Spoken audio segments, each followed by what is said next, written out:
About half of all retirees are going to find out that their retirement began a lot sooner than they expected. If you're worried about an early retirement, this video is going to offer 3 tips that you can take now to prepare, as well as 3 tips to take if you find that you're suddenly retired. Hi, my name is Jim and I was retired. I'm using that passive past tense on purpose.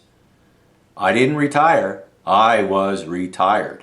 You know, there are a lot of videos out there in YouTube land who follow the Financial Independence Retire Early program, or FIRE. But I'm not talking about FIRE. I'm talking about fired. I'm talking about called to an HR meeting at 4 p.m. in the afternoon on a Thursday and fired 1 month before I turned 59. Yet, I've discovered that that may have been the best decision I never made. As I approach 65 later this year, I decided to take a look back at my retirement and see if there are any tips that I can offer about emergency landing of a retirement plan well short of the runway. These ideas might be of some help to younger baby boomers and Gen Xers who might be following a similar flight path. Before I begin, I should explain that I am not a financial professional. Although I have a PR background in the financial industry, I don't have any special certificates. So take this video as entertaining ideas from one educated consumer to another. Always do your own due diligence. But please, comment, like, and subscribe down below if this exchange of ideas is of interest to you. So, how many are there out there who might be on a similar flight path? Well, Alliance Life did a survey last year, and they found that half of retirees retired sooner than they expected. 34% retired because of job loss. Another 25% cited health concerns. I have a feeling that due to the pandemic in 2020, we're going to see a lot more people who are forced into an earlier retirement. There are steps that you can take now to prepare for an emergency landing of your retirement should it happen. And there are steps that you can take if you're in that predicament in the future. Let's begin with 3 tips that you could take to make your retirement plan more resilient for the future. Number 1, create an emergency cash fund.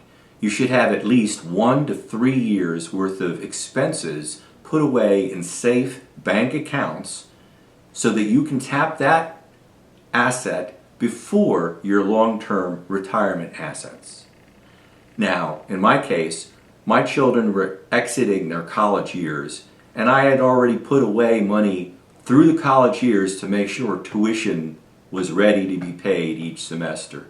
So I was able to take those dollars as college years ended and begin thinking of those as my emergency cash buffer before retirement and before I went on Medicare.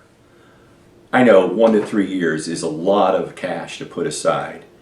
But by the time you reach your retirement age, which could come sooner than you expected, it's good to have that cash on hand. Start slow. Build up 6 months worth of expenses, and then a year, and then 2 years, and then 3 years. Build up that cash cushion. It'll be extremely important should a sudden retirement come into your picture. The second tip is to pay down debt. While you're working now, pay down the debt. Now, we began that long time ago. As we were getting married, we decided credit cards were to be paid at the end of each month. We don't run up any debt on credit cards. In fact, I had to pay down my credit cards before I could get married. My wife said she was going to marry me and not my debt. I passed that lesson on to our 2 children, and they have credit cards that they use. Credit cards are always safer than ATM cards, by the way. Credit cards are paid, though, at the end of each month so that you don't run up a debt and get into trouble. We also paid down debt over time in our house, which is, for many of us, the largest debt that we own. When we bought our first house, we took a 30-year mortgage, but we made a schedule to pay the mortgage company twice a month. That extra payment went to principal and helped us build up equity. First, to help remove the private mortgage insurance that are on many starter home mortgages. But then eventually, it helped build up enough equity that we could refinance. When we refinanced to a 15-year mortgage, we also made additional payments so that we could pay off the mortgage as quickly as we could. And that allowed us to use what used to go to a mortgage payment to added savings for retirement. Now, the third tip to prepare now for a potential early retirement is to max out your retirement savings options. Earlier in our careers, we're all taught that you should at least contribute the 6% to earn your 3% employer match, or whatever the math is in your program. After all, that's free money. Where else can you get like a 50% return on your money? However, you shouldn't just stop at that percentage. For every time you get a raise, every time you get a bonus, think about increasing the percentage that you're putting away towards retirement. By the time that your retirement age, you should be up near the maximums allowed by the IRS. In the coming year, that's $19,500 for those under 50. However, if you're over 50, there's another $6,500 that you could park in your 401k towards your retirement. Now, imagine if you could contribute the maximum throughout your career. What a difference that could make. Let's show you an example here. I built this financial spreadsheet following the model of Lars Krolier. He's out there on YouTube, and he has an excellent series of videos that takes you through how to build a financial spreadsheet so that you understand the financial assumptions being made. And I've adapted this a little bit to simplify it for this example. Let's take an example of Minnie Saver, who is 35. She's saving for a retirement at 67. She's expected returns about 8%. With after inflation, that's a 6% real rate of return. And then using standard deviation, you can expect an average annual return of 7.1% with those financial assumptions. She's earning $45,000 and she's contributing 6% of her salary to earn a 3% employer match. Now, salary goes up by inflation every year. It's not taking into account any promotions or bonuses that she might get through the years. And she ends up with $735,000 at the end of 66. So that sounds good. But now let's imagine Max Saver. Same financial assumptions, same age, and same salary, except Max is going to contribute, instead of 6%, the maximum allowed by the IRS each year. And I've gone back and looked at the historic limits in this model. So he's contributing not only the maximum allowed throughout his career, but he begins making catch-up contributions after the age 50 when the IRS allowed those. And that's contributed $95,000 out of his paycheck, but he ends up with $1.8 million in savings. That's more than double what Minnie has saved in her retirement plan. Now, also, I went up here and looked at age 60. Suppose both of them retired at 60. Max will have a little over $1 million saved by the time he's 60, and that's about 241% what Minnie has. So an early retirement will affect him a lot less than Minnie. By the way, if you're saving in a traditional IRA, the limits aren't as generous. You're allowed to contribute up to $6,000 in an IRA this year and $1,000 more if you're 50 and above. But use that advantage if that's your option.